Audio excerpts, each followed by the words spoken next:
So I'd like to cover how I can actually check my answers with the calculator. So say you're in the middle of a test and you want to make sure you're correct. So you work through this problem and you got plus or minus 2 square roots of 5i. And you want to make sure it works out okay.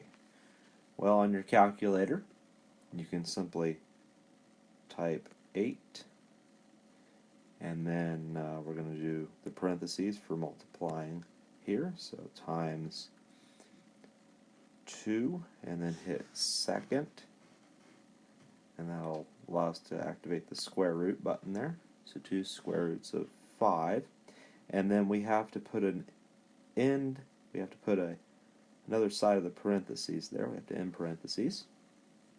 Okay, so we have 2 square root of 5 there. Now we need the I, so we can just hit second again, yellow button up there, and you can see down below the very bottom there's a little period or dot. Above it is I, and we hit the second to activate it, and so we hit that button, and now we have I there.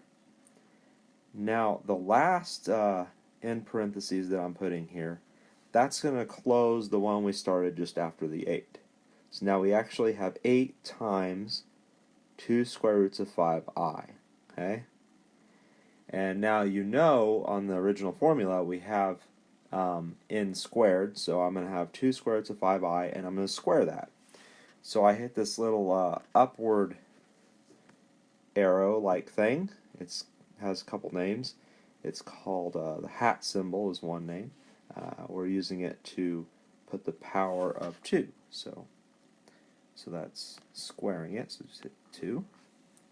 So that squares it. So far in this equation we have 8 n squared, or 8 times the 2 square roots of 5i squared. Okay, so we have that first term all entered in the calculator, and then all we have to do is hit plus, and then 10. Oh, sorry, wrong key there, delete that, 10.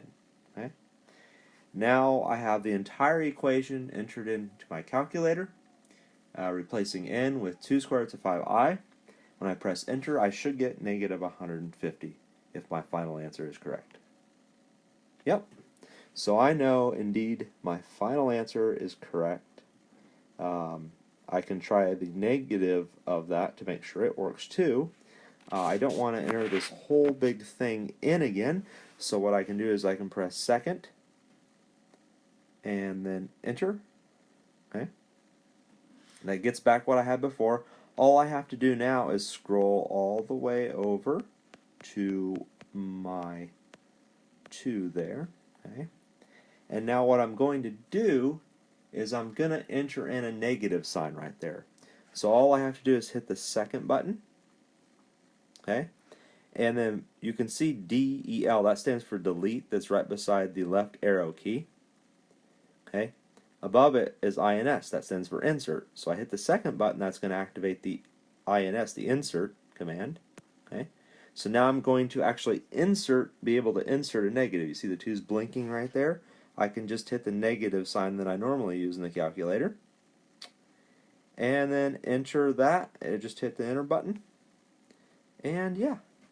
So negative 2 square roots of 5i also works. So good way to practice, or making sure that at least you got your radicals correct.